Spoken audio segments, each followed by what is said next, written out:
রাম নারায়ণ রাম।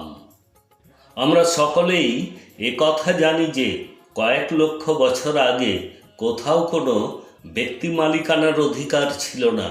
এই ব্যক্তি মালিকানার অধিকার তখনই এসেছিল যখন ব্যক্তির চিন্তা ভাবনা, মন বুদ্ধির বিকাশ ঘটে।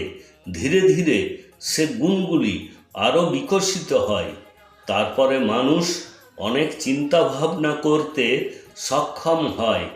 যখন সক্ষম হয়েছিল, প্রতিটি মানুষ, প্রতিটি গাছপালা, প্রতিটি জীব ও প্রাণী স্বয়ংক্রিয়ভাবে প্রকৃতির থেকে একটি শব্দ শক্তি পেতে শুরু করে। এই চিন্তা ভাবনা কোথা থেকে আসে, কেন আসে, সে সম্পর্কে আমরা ভাবি না। কোনো প্রাণী অন্য কোনো প্রাণীকে হঠাৎ করে আক্রমণ করে না। তারা প্রথমে দেখে, পরিস্থিতি বোঝে, আশপাশ থেকে কি শব্দ আসছে তা শোনে, কিছু সমস্যা রয়েছে কি না বোঝার চেষ্টা করে, অন্য কোনো প্রাণী রয়েছে কি না। অর্থাৎ তারা প্রথমে দেখে, শোনে, চিন্তা ভাবনা করে। তারা সেই সময় যা চিন্তা ভাবনা করে তা কোথা থেকে আসে? তার অন্তর থেকে আসে। তাই একজন মানুষেরও এভাবে চিন্তা করা উচিত। প্রতিদিন 24 ঘন্টা আমাদের মধ্যে চিন্তা ভাবনা আসে।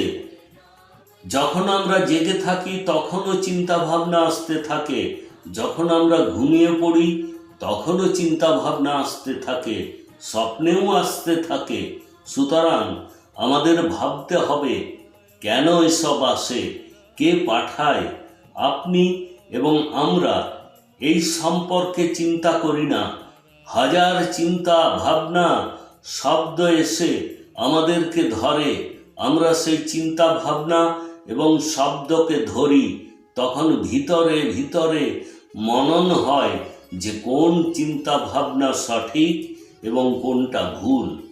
প্রতিটি মানুষের ভিতরে বিবেক নামের একটি চিন্তন এবং মনন রয়েছে, যা আমাদেরকে সঠিক দিক নির্দেশ করে যে কোনটা সঠিক এবং কোনটা ভুল। বিবেকই আমাদেরকে বোঝায় যে এই কাজটি করবেন না, এখন থামুন, এখন একটু বসুন, একটু ভাবুন। এই বিবেকই আমাদের হৃদস্পন্দন চালনা করে।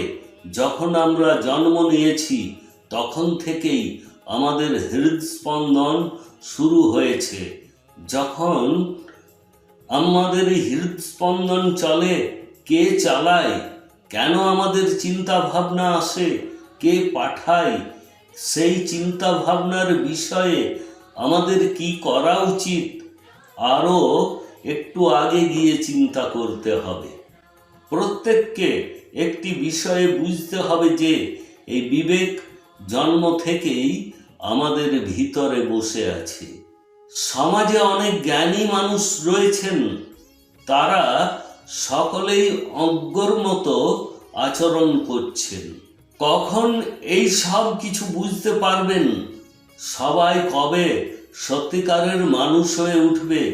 কেউ কি সূর্য ছাড়া বাঁচতে সক্ষম হবেন? আমরা বায়ু ছাড়া কি বাঁচতে সক্ষম? আপনি কি অক্সিজেন ছাড়া বাঁচতে সক্ষম হব? এই সমস্ত কিছু ইকো ব্যালেন্সের মাধ্যমে বা পর্যাবরণের সমতার জন্যই ঘটে। গাছপালা, উদ্ভিদ, তাদের কি কোনো মূল্য নেই? শুধুমাত্র কি মানুষেরই অধিকার আছে? আমরা গাছ থেকে ফল পাড়ি, ফুল তুলি, তখন কি তারা কষ্ট পায় না? কেবল ভাবুন, যদি গাছপালা এসে আপনার মাথার চুল টেনে ধরে বলে যে এগুলি আমাদের প্রয়োজন, তবে তখন আমাদের কি হবে? আপনার যদি ফল ফুলের প্রয়োজন হয়, তবে গাছপালার কাছে চেয়ে দেখুন না। কেউ কি গাছপালার কাছ থেকে এসব চেয়ে নেয়? যদি মানুষের সাথে এই রকম আচরণ করা হয়, তবে একজন মানুষের কি হবে? মাটি থেকে গাছগুলি উঠে এসে আপনাকে মেরে ফেলতে যদি উদ্ধত হয়, তাহলে পৃথিবীর কি অবস্থা হবে। সমগ্র পরিবেশে একটি ভারসাম্য প্রকৃতি সৃষ্টি করে রেখেছে। আমাদের সকলকে তার জন্য প্রকৃতিকে প্রণাম জানানো উচিত, তাকে মেনে চলা উচিত।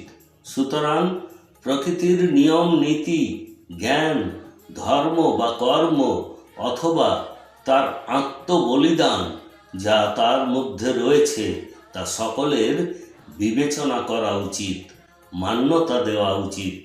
সেটাই আপনার গ্রন্থ হওয়া উচিত। মহাকাশ আমাদের আসল ধর্ম গ্রন্থ এবং কোরআন। এত বড় গ্রন্থ কি অন্য কারো কাছে আছে? এই গ্রন্থটিতে অসংখ্য পৃষ্ঠা রয়েছে।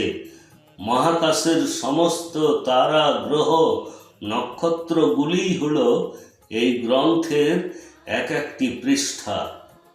আমরা যখন এই সমস্ত জ্ঞান অর্জন করতে পারব, তখন আমরা আমাদের জীবনের আসল অর্থ বুঝতে সক্ষম হব। জীবনের সারমর্মটি রামনারায়ণ রাম নামের মধ্যেই রয়েছে। সুতরাং সমস্ত মানুষের একে অপরের মধ্যে ভালোবাসা বজায় রাখা খুবই দরকার। সকলের একসাথে থাকা উচিত। তাই এটি গুরুত্বপূর্ণ যে আপনার মনের ও বিবেকের কথা আপনি মেনে চলুন, তার কথা শুনুন।